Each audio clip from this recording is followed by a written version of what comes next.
एक बार फिर से आपका स्वागत है सारण गुरु डिजिटल क्लासेज में। मैं ओम प्रकाश गिरी आपके साथ क्लास 12 बायोलॉजी की बात कर रहा हूं, जिसमें हम वंशागति और विविधता के सिद्धांतों की बात कर रहे हैं। वंशागति की बात अगर हम करें तो मेंडल के बिना वंशागति की बात नहीं की जा सकती है, ये सर्वविदित है। और इसके पिछले वीडियो में हम लोगों ने मेंडल के नियमों की बात की कि मेंडल ने अपने एक्सपेरिमेंटल प्लांट के साथ जो काम किया, पाइसम सटाइवम मटर के पौधे के साथ काम किया, और उसके आधार पे उन्होंने कुछ नियम प्रतिपादित किए, जिसमें प्रभाविकता का नियम, law of dominance, law of segregation, पृथक्करण का नियम, स्वतंत्र व्यूहन का नियम दिया। लेकिन क्या ये मेंडल का नियम सर्वव्यापी था? तो इसका जवाब हम कहेंगे कि नहीं। मेंडल के नियम बहुत सारे लक्षणों के लिए, बहुत सारे गुणों के लिए तो मान्य होते हैं, लेकिन उससे भी ज़्यादा लक्षणों के लिए, उससे भी ज़्यादा गुणों के लिए मेंडल के नियम की सार्थकता नहीं होती। इसको हम एक्सप्लेन करेंगे, समझेंगे थोड़ा सा कि क्या वजह है, किस वजह से मेंडल के नियम सर्वव्यापी नहीं हो सके और नहीं हैं। इसको एक्सप्लोर किया जाएगा इस चैप्टर में। बहुत ही इंपॉर्टेंट और इंटरेस्टिंग टॉपिक है ये हमारे लिए। लेकिन उसके पहले अभी हम लोग बात करेंगे मेंडल के नियम के अपवादों के बारे में, विचलन के बारे में। क्या अपवाद हुए, डेविएशन ऑफ मेंडेलियन? कुछ उदाहरण हमारे पास हैं जिनकी हम बात करेंगे कि इन स्थितियों में, परिस्थितियों में मेंडल का नियम फेल हो जाता है, काम ही नहीं करता वो। उसकी बहुत सारी बातें होंगी। अभी तत्काल में हम ये देखने की कोशिश करते हैं, समझने की कोशिश करते हैं कि क्या क्या है मेंडल के नियमों को जो लक्षण फॉलो नहीं करते, उसके अनुसार नहीं परिवर्तन होता है। तो इसमें क्या दे रहा है, इसको देखते हैं। सभी जीवों की वंशागति मेंडल के अनुसार नहीं होती है, ये बिल्कुल कंफर्म हो गई बात। परंतु कई लक्षणों की वंशागति अपवाद को प्रदर्शित करती है। इस प्रकार की वंशागति को नॉन मेंडेलियन वंशागति कहते हैं। डेविएशन यही शब्द है। इसके निम्न उदाहरण हैं, कुछ उदाहरण हमारे सामने हैं। इन उदाहरणों को देखते हैं, क्या ये उदाहरण है और ये क्या कहते हैं उदाहरण। तो इसमें सबसे प्रमुख उदाहरण जो है हमारे सामने है अपूर्ण प्रभाविकता का नियम, लॉ ऑफ इनकम्प्लीट डोमिनेंस इसको कह सकते हैं। इनकम्प्लीट डोमिनेंस, अपूर्ण प्रभाविकता। अब ये मेंडल के फर्स्ट लॉ को डिसओबे कर रहा है। जहां पर मेंडल के फर्स्ट लॉ में हम लोगों ने देखा कि अगर कोई क्रॉस कराते हैं दो विपरीत ट्रेट्स के बीच में और हमको F1 पीढ़ी मिलती है, तो F1 पीढ़ी जहां की कंडीशन कैपिटल T और स्मॉल t हो गई, तो वहां पर इस प्रभावी गुणों के का ही प्रदर्शन हो रहा था। लेकिन इस इनकम्प्लीट डोमिनेंस की कंडीशन में एक तीसरा ट्रेट हमको दिखाई पड़ेगा, तीसरे तरह के लक्षण दिखाई पड़ेंगे, और इसको कार्ल कोरेंस ने सबसे पहले मिराबिलिस जल्पा, हिंदी में इसको गुलाबास बोलते हैं, इंग्लिश में इसका नाम है मिराबिलिस जल्पा। इस पौधे में इन्होंने इस लक्षण को देखा कि ये क्या हो रहा है कि जो मेंडल के नियम का ये पौधा उल्लंघन कर रहा है।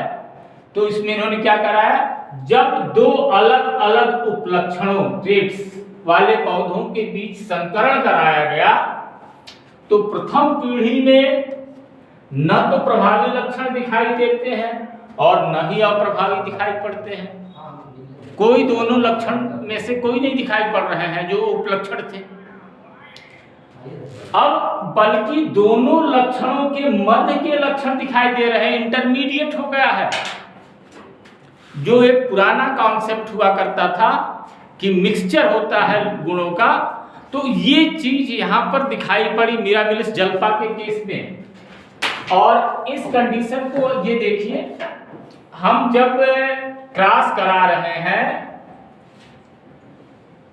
तो जनक एक लाल पुष्प वाला है और दूसरा सफेद पुष्प व्हाइट रेड, कैपिटल आर में हमने लिया।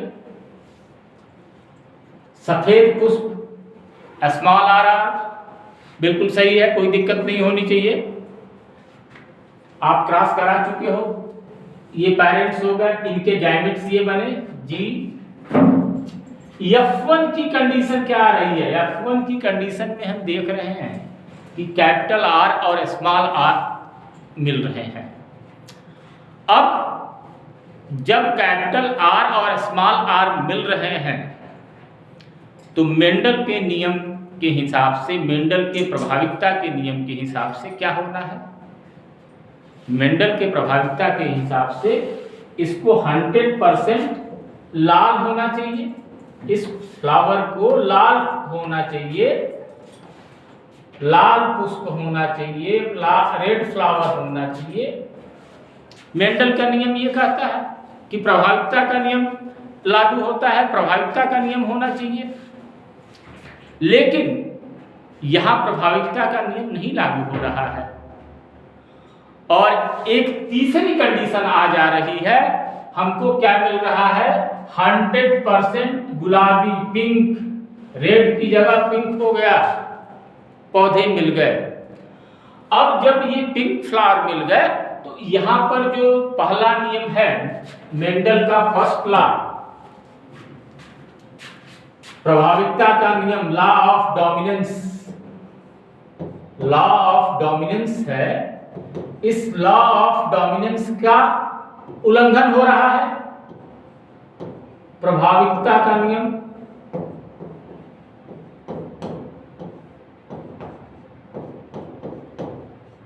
इस नियम का यहां पर उल्लंघन हो रहा है और इसलिए ये हमारा पहला एग्जाम्पल मिल गया जिसको कहते हैं इनकम्प्लीट डोमिनेंस, अपूर्ण प्रभाविकता। क्लियर हो रही बात ना? अपूर्ण प्रभाविकता, न वो लाल हुआ न सफेद हुआ, एक तीसरा कलर आ गया, एक तीसरा ट्रेट डेवलप हो गया जो कि पिंक ट्रेट था। और यहीं पर ये मेंडल का नियम से विचलन हो जा रहा है। तो ये प्रथम एग्जाम्पल, फर्स्ट एग्जाम्पल हमारे सामने मिला जहां पर कि मेंडल के नियमों का विचलन हो रहा है। मेंडल के नियम यहां काम नहीं कर रहे हैं।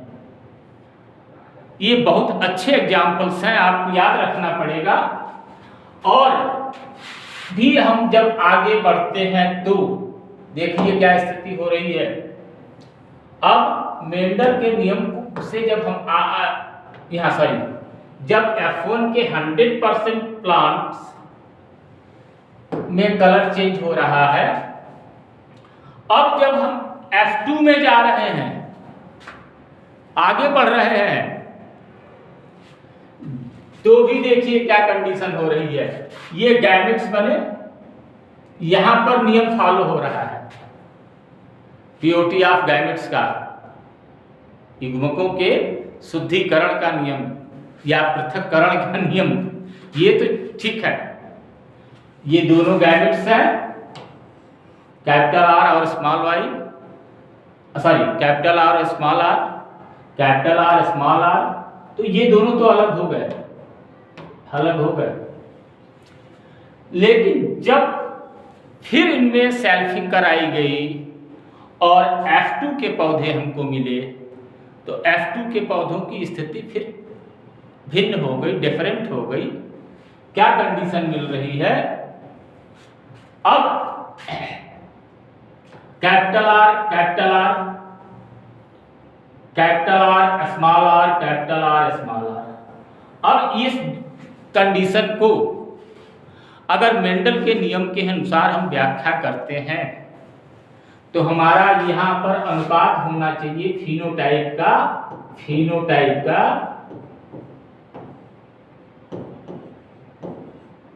इसका अनुपात क्या होना चाहिए 3:1 है। बात क्लियर हो रही है?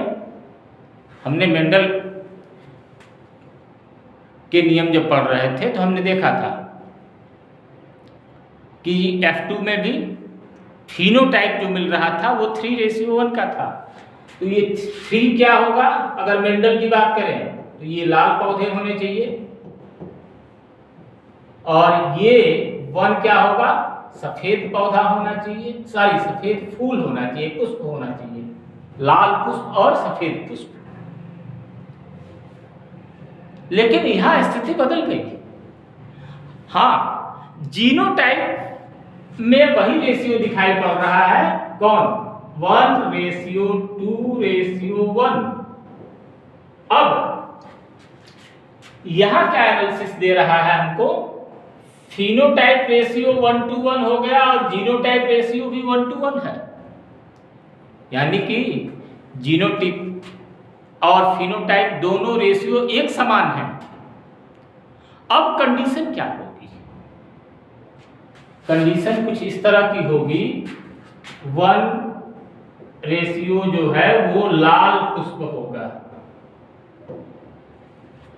जो 2 है वो फिर से गुलाबी हो गया, फिर से गुलाबी होने गया, गुलाबी ही रह गया। फिर एक पुष्प है वो सफेद रह जाएगा, हो जाएगा, यानी कि ये 1 और ये 1 ये अपने ओरिजिनल कंडीशन को, पैरेंटल कंडीशन को फिर अचीव कर रहे हैं, ये लाल और ये सफेद। ये बीच वाला अभी भी वो इंटरमीडिएट कंडीशन को इंडिकेट कर रहा है और वहीं का वहीं रह गया है। तो ये एक विचलन, एक एग्जाम्पल है, इसको बिल्कुल अच्छे तरह से समझिए कि मेंडल के नियम के अपवाद हैं और मेंडल के नियमों के अपवाद में ये जो पहला अपवाद मिला, एक्सेप्शन जो हमको मिला, क्या मिला, क्या अपूर्ण प्रभाविकता, इनकम्प्लीट डोमिनेंस, कोई भी पूरी तरह प्रभावी नहीं हुआ। Is it okay? दूसरा एग्जांपल देखते हैं। दूसरा एग्जांपल क्या है, ये कहता है कोडोमिनेंस, सहप्रभाविकता। सहप्रभाविकता का कंडीशन क्या होगा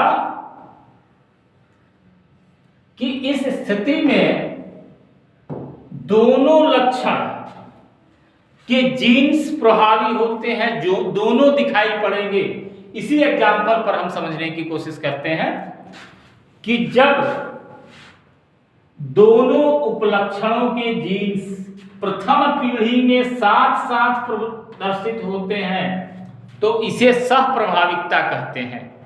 अब ये क्या कंडीशन होगी, ये कंडीशन ऐसी होगी कि जहां पर कि अगर F1 है, यहीं से हम समझ लेते हैं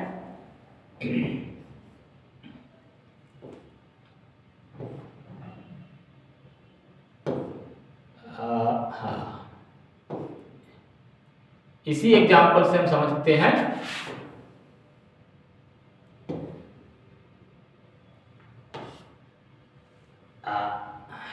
गुड, क्लियर है। तो जब दोनों उपलक्षण, सपोज दैट, ये करेक्ट एग्जांपल नहीं है, ये एग्जांपल्स जो इसके मुख्य रूप से मिलते हैं कैटल्स में मिलते हैं, गाय, भैंस, बैल, इस तरह के जानवरों में मिलते हैं, बीटल्स में मिलते हैं। एक बहुत बड़ा एग्जांपल आपके साथ है, जो एग्जांपल है AB blood group. AB blood group, हमारा जो ब्लड ग्रुपिंग होती है हम जान रहे हैं कि ह्यूमन ब्लड ग्रुप को 4 कैटेगरी डिवाइड किया गया है, ए बी और ओ, ये 4 ब्लड ग्रुप हैं। तो इसमें जो ए बी ब्लड ग्रुप है ये कोडोमिनेंस का एग्जाम्पल है। तो इस कंडीशन में होगी क्या, यहां पर सपोज दैट हमने आर ले लिया, इसको हटाते हैं, लाल पुष्प नहीं है, सफेद पुष्प नहीं है, कोई कैटल्स का एग्जाम्पल ले लेते हैं। सपोज दैट रेड कलर का कोई कैटल है, कोई जंतु है, खास तौर पे हमने एक गाय ले ली। अगर वो गाय लाल रंग की है और उसका क्रॉस एक सफेद सांड से कराया जा रहा है, तो F1 कंडीशन में जो संतति होंगे वो चितकबरे होंगे, चितकबरे बच्चे होंगे। दोनों के लक्षणों को वो कैरी ऑन करते हैं।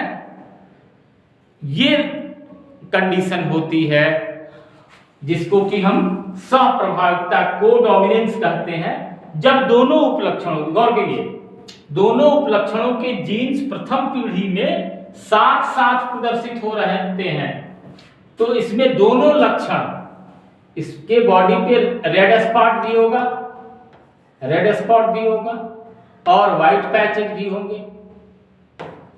तो अब रेड और व्हाइट दोनों पैचेज जब उसकी बॉडी पे हैं तो that's the example of the codominance. इसको इंग्लिश में कोडोमिनेंस कहते हैं।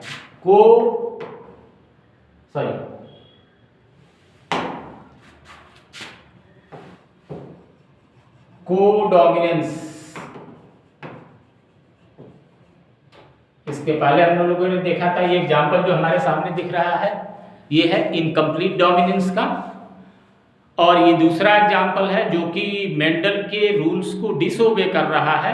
ये एग्जाम्पल है किसका, कोडोमिनेंस। दोनों साथ साथ हैं। को हमने बात की कि ब्लड ग्रुप हमारा जो ए बी ब्लड ग्रुप है, ए बी ब्लड ग्रुप भी इस कोडोमिनेंस का एग्जाम्पल है। इसको और मैं एक्सप्लेन कर दे रहा हूं कि कैसे ये कंडीशन आ रही है। अगर ब्लड ग्रुप की बात करें, कोडोमिनेंस की जब बात हम करते हैं, हिंदी में इसका नाम दिया गया है सहप्रभाविकता।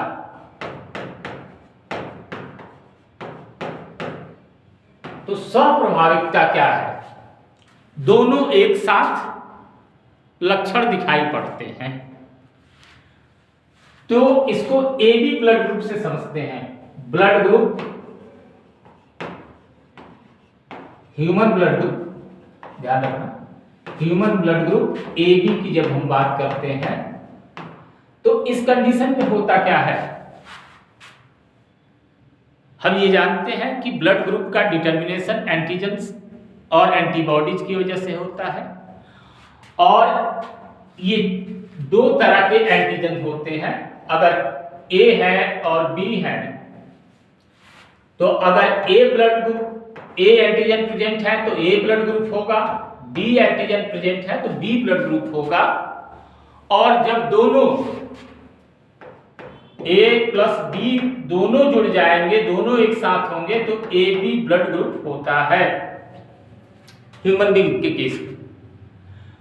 तो ए बी ब्लड ग्रुप में ये दोनों एंटीजन्स एक साथ होते हैं और इनकी वजह से इस ब्लड ग्रुप का डिटर्मिनेशन होता है, जिसको कहते हैं that is the codominance. It's the one of the best example of codominance का एक बहुत अच्छा एग्जांपल हमारे सामने है कि कोडोमिनेंस क्या होता है। इस ह्यूमन ब्लड ग्रुप के एग्जांपल से हम एक्सप्लेन कर सकते हैं कोडोमिनेंस की स्थिति को। मैं समझाने के लिए थोड़ा सा चेंज कर दिया पैटर्न। बात सिर्फ पढ़ने की नहीं है, बात सिर्फ सुनने की नहीं है, बात सिर्फ समझने की है।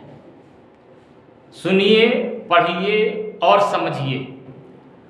हमारा ये एफर्ट है कि हमारे बच्चे बेहतर से बेहतर स्कोर कर सके, बेहतर परफॉर्मेंस कर सके। ये कंप्लेन न हो कि सारण के बच्चों के लिए एप्रोप्रिएट एजुकेशन नहीं हो रहा है, उनके पास सुविधाएं सीमित हैं, लेकिन फिर भी उनके पास जानकारी की कमी नहीं है। ओके, तो ये दूसरा एग्जाम्पल हमारे सामने था मेंडल के नियमों का डेविएशन। पहला था इनकम्प्लीट डोमिनेंस, दूसरा ये कोडोमिनेंस। एक तीसरी कंडीशन की हम बात करते हैं जिसका कहा जाता है मल्टीपल एलेलिज्म, या इस बात को फिर किया जाएगा कभी, क्योंकि वो कंडीशन आती है जहां पर एक एलील एक से अधिक गुणों को निर्धारित करने का काम करता है। उसको भी हम देखते हैं, अभी देख ही लेते हैं, एनसीईआरटी बुक देखते हैं खोल के, वहां से हमको ये बातें स्पष्ट हो जाएंगी। डोंट से हम आ जाते हैं, बिल्कुल समय नहीं लगेगा कि आखिर ये क्या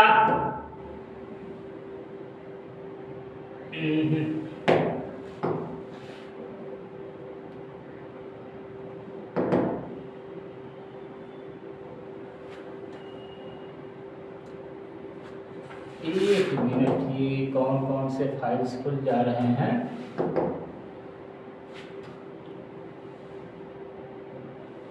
न्यू डॉक्यूमेंट,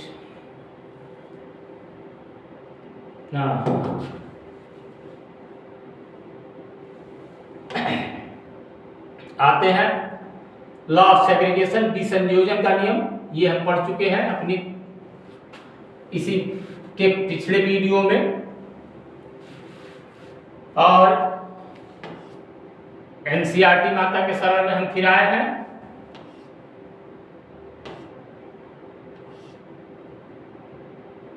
सहप्रभाविकता, कोडोमिनेंस देखो, और प्रभाविकता नामक संकल्पना का स्पष्टीकरण। कुछ यहाँ पर और ज्यादा डिटेलिंग हमको दी गई है एनसीईआरटी में हमारे, तो इसको हम छोड़ के नहीं आगे बढ़ सकते हैं। देखिए, अपूर्ण प्रभाविता, अपूर्ण प्रभाविता के बारे में एनसीईआरटी हमारी क्या कहती है, इसको देखते हैं। देख चुके हैं शॉर्ट नोट्स में, लेकिन उसकी डिटेलिंग यहाँ है। इनकम्प्लीट डोमिनेंस, जब मटर वाले प्रयोगों को अन्य विशेषकों के संदर्भ में दोहराया गया तो पता चला कि कभी कभार F1 में ऐसा फिनोटाइप आ जाता है जो किसी भी जनक से नहीं मिलता। वही बात हुई है। स्वान पुष्प, स्नैपड्रैगन, एंटीराइनम में पुष्प रंग की वंशागति अपूर्ण प्रभाविता को समझने के लिए अच्छा उदाहरण है। तद्रुप प्रजननी लाल पुष्प वाली कैपिटल RR और स्मॉल r प्रजाति के संकरण के परिणाम स्वरूप F1 पीढ़ी गुलाबी फूलों की प्राप्त हुई। ये सारी बातें हम कर चुके हैं, देख चुके हैं। रेशियो के बारे में हम लोगों ने देख लिया है। प्रभाविता नामक संकल्पना का स्पष्टीकरण, यहाँ एक्सप्लेनेशन को हम समझना चाहेंगे और आपसे भी डिस्कस करना चाहेंगे क्या एक्सप्लेन कर रहा है हमारा एनसीईआरटी। वैसे एक बात मैं फिर से रिपीट करना चाहूंगा कि एनसीईआरटी से बेहतर एक्सप्लेनेशन किसी दूसरी बुक में नहीं है। प्रभाविता नामक संकल्पना का स्पष्टीकरण क्या कर रहा है, प्रभाविता वास्तव में क्या है, कुछ अलील प्रभावी और कुछ अप्रभावी क्यों होते हैं।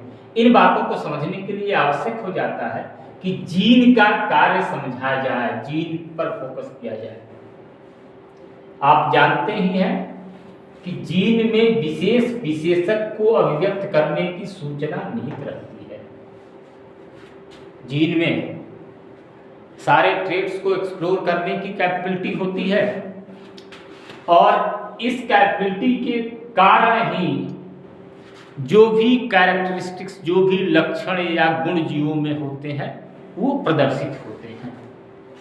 यह आवश्यक नहीं है कि अलील के जोड़े हमेशा एक जैसे हों, जैसा कि विषम उद्गमजी हेट्रोजाइगस में होता है, जैसे कैपिटल K स्मॉल t हो गया तो ये हेट्रोजाइगस कंडीशन है। उनमें से एक एलील की भिन्नता का कारण उसमें आया कोई परिवर्तन हो सकता है। इस विषय में अगले अध्याय पढ़ें। जो निहित अलील में निहित विशेष सूचना को रूपांतरित कर देता है, वो चेंज कर देता है इंफॉर्मेशंस को, उसके आधार पर कैरेक्टरिस्टिक्स चेंज हो जाएंगे।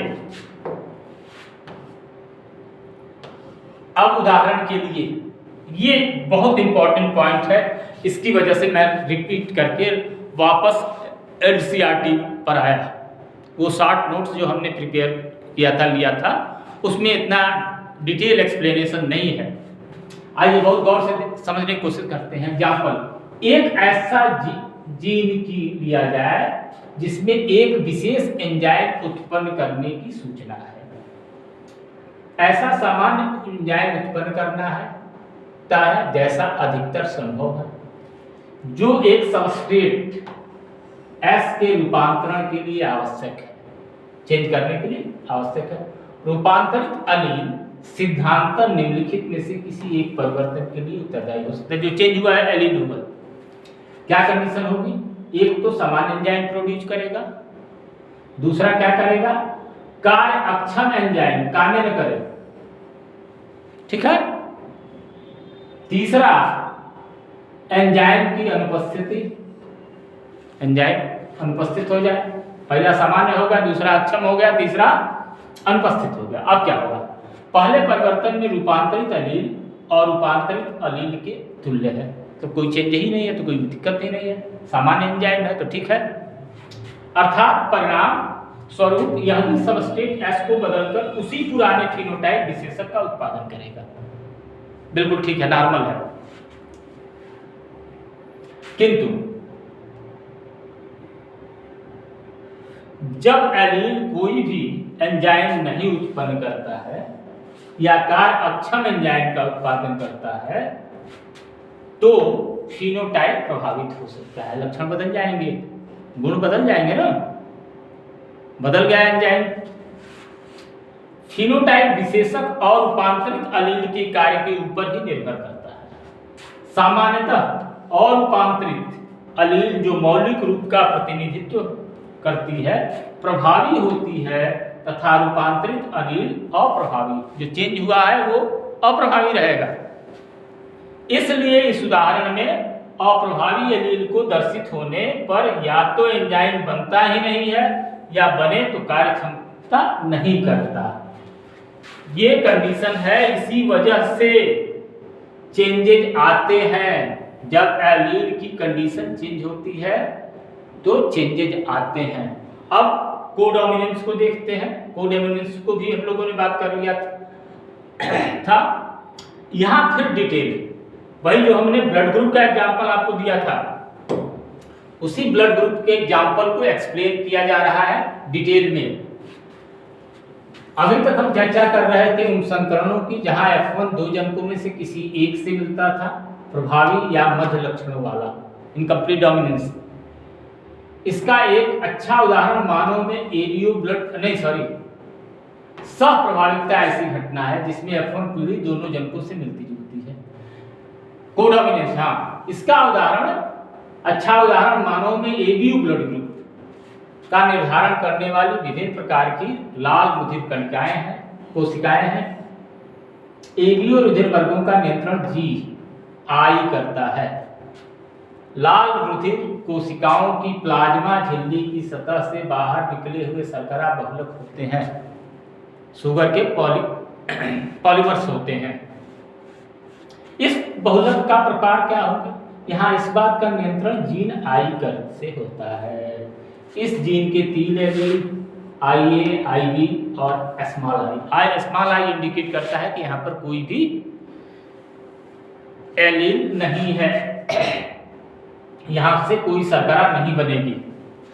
एलील IA और IB कुछ भिन्न भिन्न प्रकार की शर्करा का उत्पादन करते हैं। एलील I किसी भी प्रकार का शर्करा उत्पन्न नहीं करता है। मानव जीन द्विगुणित होता है, ये भी हम जान रहे हैं। डिप्लॉयड होते हैं, जैसे 46 क्रोमोसोम्स हैं तो 46 क्रोमोसोम्स 23 जोड़े में होते हैं।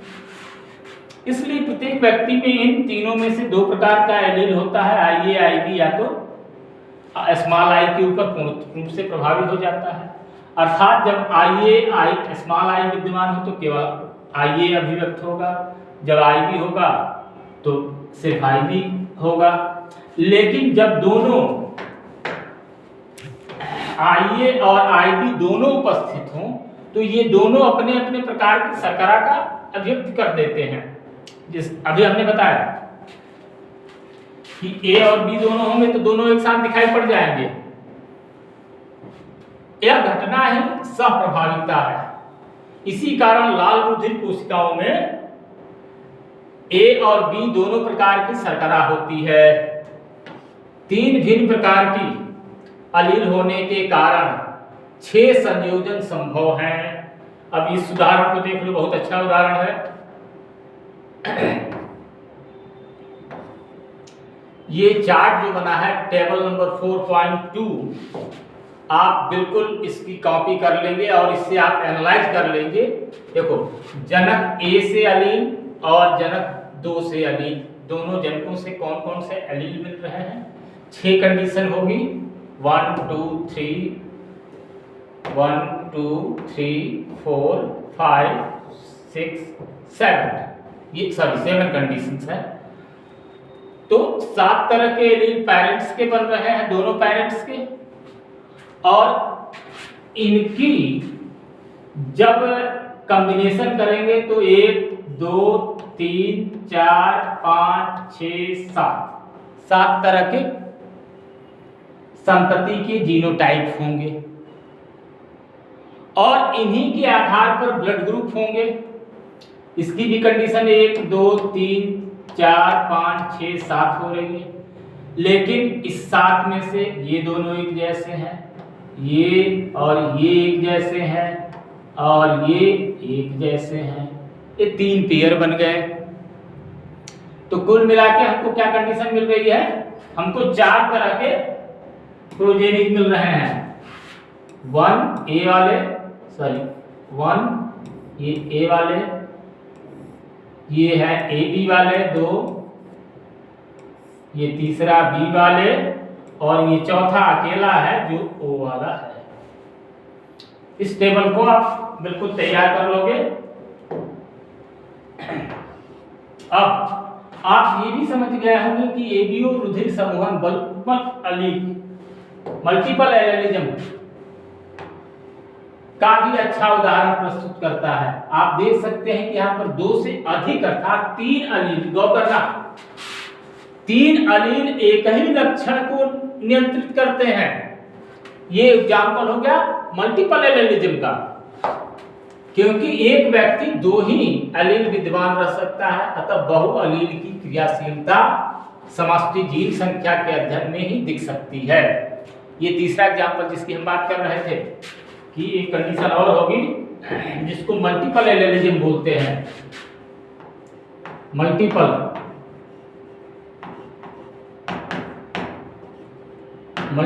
एलील की कंडीशंस।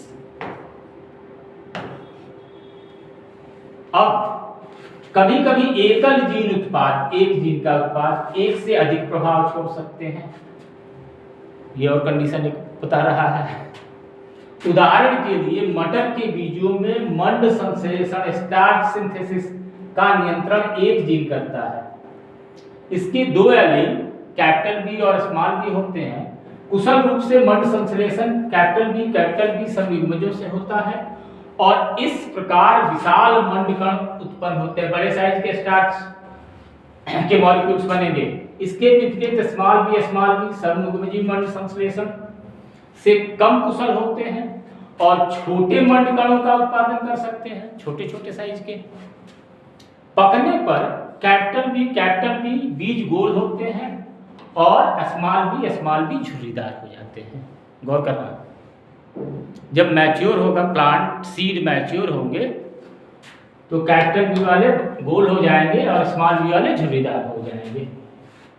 अब विषम युग्मनज जब हेटेरोजाइगस कंडीशन होगी तो बीज पैदा करते हैं, इसलिए लगता है कि बी प्रभावी एलील है। कैपिटल बी स्मॉल बी बीजों में उत्पन्न मंड कण मझोले आकार के होते हैं। अतएव यदि मंड कण का आकार एक फिनोटाइप मान लिया जाए तो इस दृष्टिकोण से यह एलील अपूर्ण प्रभाविता ही दर्शाता है, इनकम्प्लीट डोमिनेंस ही शो करेगा। Is it clear? अतएव इसको वाइंड अप करते हैं। प्रभाविता न तो किसी जीन या उसके उत्पाद का स्वायत्त लक्षण है जिसकी सूचना जीन में निहित है, यह उतने ही निर्भर जीन उत्पाद पर और उत्पाद द्वारा जनित जीनोटाइप पर होता है जितनी कि हमारे द्वारा परीक्षणार्थ चुने गए विशेष जीनोटाइप पर। उस मामले में एक जीन से एकाधिक जीनोटाइप प्रभावित होते हैं। ठीक है, एक जीन से एक से अधिक लक्षण पर प्रभावी होते हैं और इसकी सारी डिटेलिंग दी गई है। अब इसके बाद हम लोग जब डिस्कशन शुरू करेंगे दो जीनों की वंशागति के बारे में करेंगे। पिछले वीडियो में कुछ बातें हम लोग कर चुके हैं, लेकिन फिर एनसीईआरटी के साथ हम लोग इसकी बात करेंगे, दो जीनों की वंशागति। ठीक है, पढ़ते रहिए, स्वस्थ रहिए, खुशहाल रहिए। Okay, all the best.